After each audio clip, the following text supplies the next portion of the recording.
Hi students, today I am going to teach you Ralph Waldo Emerson, a great author. As you must be watching here, Ralph Waldo Emerson was born 1803 and died in 1882.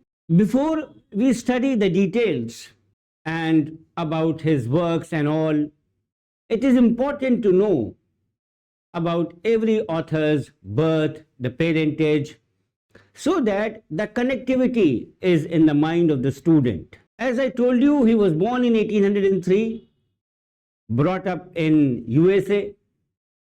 His ancestors had been in America for 7 generations. 7 पीढ़ियों तक उनके जो ancestors थे वो America में ही बड़े हुए और आगे उनकी generations चली. And these all dates back to one of the early immigrants from old to New England. पहले वो old था, अब उसी का नाम हो गया है New England. बहुत सारे लोग, many of them, जैसा लिखा भी है इसमें, including his father and his grandfather, had been clergymen.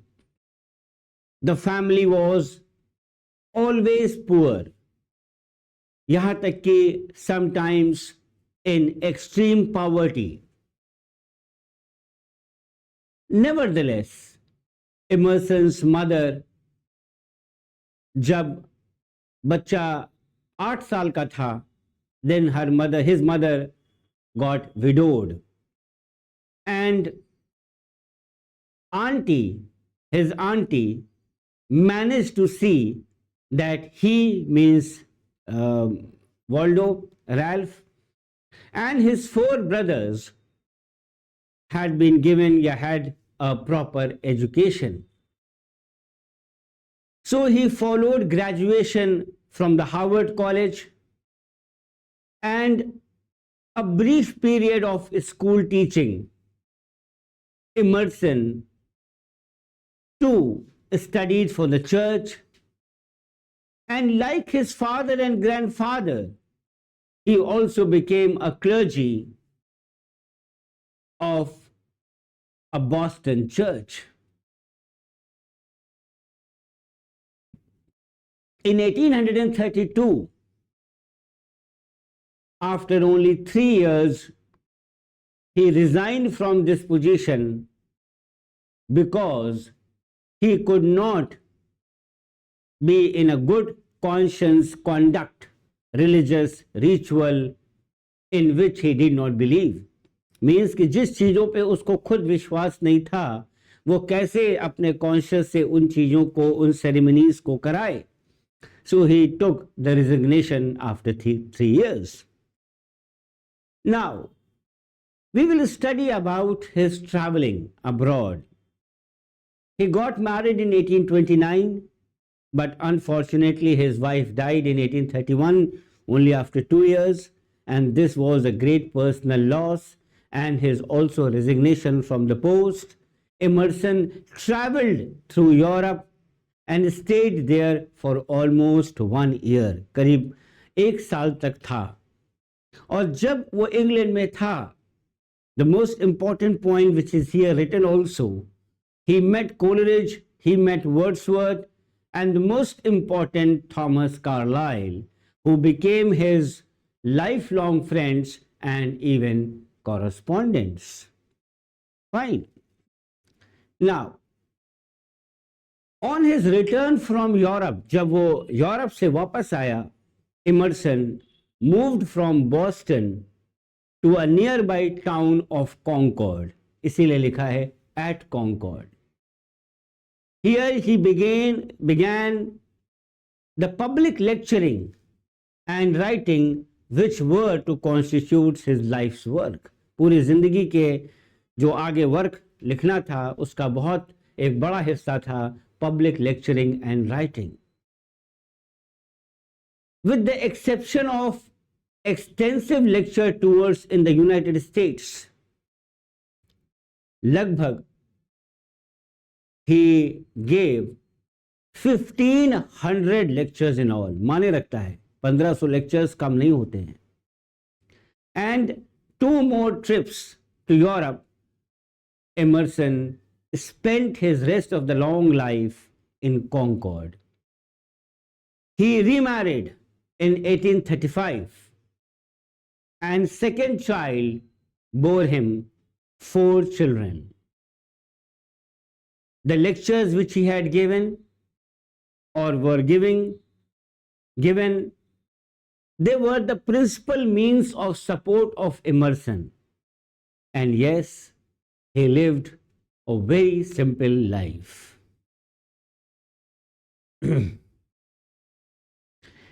He is also known as the Sage of Concord. The 10 years which followed after his return from Europe, that is 1834 to 1844, were the time of Emerson's literary flowering. And during this decade, he formulated his basic ideas and wrote many of his essays, जिनके लिए वो आज famous भी है, for which he is famous today. And in Concord, he was the leading light of the Transcendentalists, editing their magazine, जिस magazine का नाम था The Dial, DIAL, and he edited the magazine The Dial from 1842 to 1844. At the beginning of his career, Emerson was a figure of controversy because of his opposition to authority in all his spheres. Yet he soon established a reputation as a sound and original thinker, a good orator, an author, and eventually he became known throughout the nation as the Sage of Concord, which was not a very less thing, but it was a great thing. It was a great achievement. Now we talk about the formative influences. And yes, in order to understand the rich complexities of Emerson's genius, which brings one very close to the whole of the American spirit, it is necessary, it is essential to first assess the nature and the extent of various influences that has taken shape about his general outlook on life. He was, for instance, trained in the school of adversity, and he thanked his providence for giving him a deep insight into the tragic aspects of human life. देखिए यहाँ लिखा है, Emerson was brought up amidst poverty, जैसा मैंने बताया भी था आपको पहले. He lacked the basic comforts of life, with the future holding out only bleak prospects. And it was under the pressure of toil and want that Emerson realized truth, सच्चाई और भरोसा, and mutual faith as the greatest ideals of human life. जिंदगी के सबसे बड़े अगर ideals हैं तो सच्चाई और भरोसा. For prosperity, अगर prosperity ही केवल होती तो वो सिखाती क्या है? Only selfishness, only self-compliance and distrust of fellow men. Poverty also made him realize the importance of self-reliance. Books constitutes one of the important formative influences on Emerson's mind. उसका एक essay है, The American Scholar, where he acknowledges his indebtedness to books, जहाँ पे वो कहता है कि books से ही मैं आज बहुत कुछ बना हूँ. In his essay, that is The American Scholar, he owes his indebtedness to books. And the next great influence into the spirit of the scholar is the mind of the past. Emerson's own range of reading is staggering, since it reveals a mind that had a multitude of interests, a catholicity of taste, and his mind ranged from the ancient Greeks to his contemporary writers and even philosophers. Now, we talk about his works. पहला देखते हैं तो वो आता है the journals. The journals जो लिखे गए हैं 1820 से लेकर 1876 तक, that contains Emerson's first significant writing constituting a full record of Emerson's development and afford an intimate view of his mind. He formed the habit of keeping a journal while at college and even continued it systematically for over 50 years. उसने अपने journals को क्या कहता था? He called his journals his saving bank, quote unquote. Saving bank में जैसे आप पैसा रखते हैं इकट्ठे करके, तो वो अपने journals को कहता था कि ये मेरा saving bank है. और यहाँ से, इनमें से, from them, he drew materials for his lectures, for his essays, for his poems. Though often his essays were distilled versions of his lectures. यद्यपि कि जो उसके लेक्चर्स इतने हजारों में थे, उन्हीं का वो डिस्टिल्ड वर्जन्स हुआ करता था essays.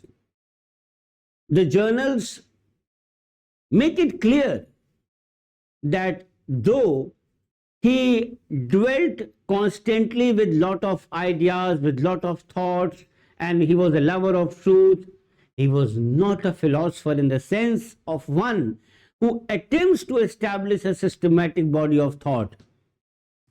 And the journals are always revealing, often helping to illuminate the essays and poems. So this was in detail about the journals. Then Nature. The name of the book is Nature 1836, which is Emerson's first published book, which appeared a year or so after Carlyle की जो Sartor and Resartus थी, Sartor Resartus.